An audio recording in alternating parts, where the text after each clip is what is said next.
how is interest elasticity of MEI a limitation of expansionary monetary policy?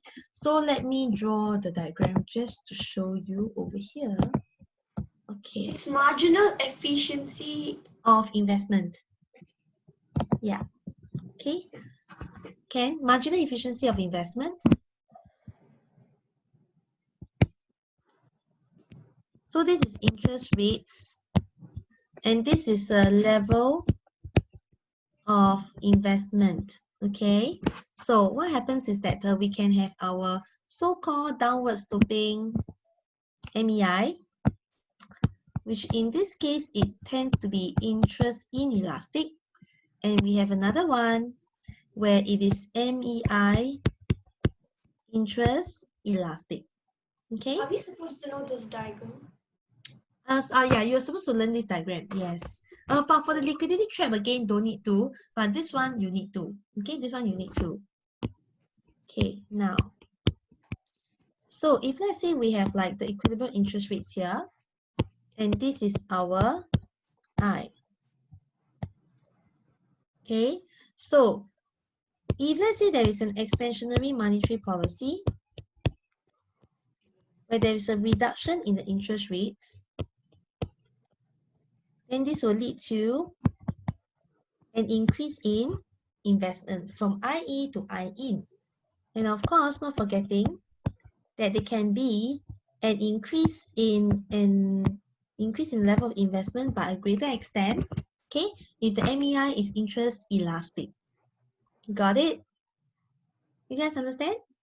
Okay, again, okay, I'll explain. I see that you guys are confused. Okay, take a look at this. Okay, basically what we know is that for expansionary MP, which involves the so-called decrease in interest rates, will decrease the cost of borrowing, right? Okay, then from here is supposed to increase the I, of course the C as well. Okay, but the thing is this, that here we are talking about limitations of expansionary MP. So we are trying to say like how is it that it's not so effective, okay, in like increasing the AD to increase the AD to reduce cyclical unemployment. Okay.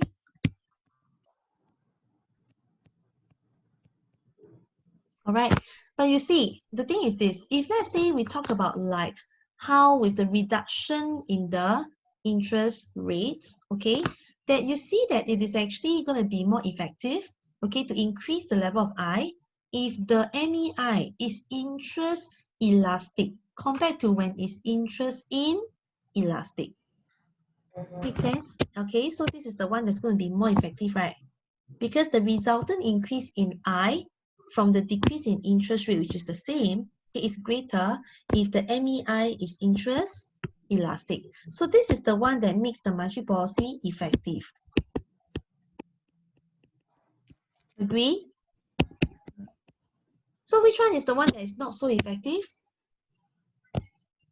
Inelastic. Correct. Okay.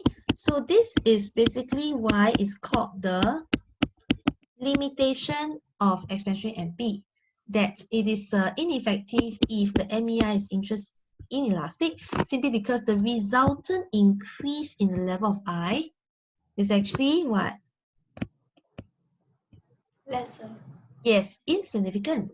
So that there's an insignificant increase in AD, so there's an insignificant decrease in cyclical unemployment.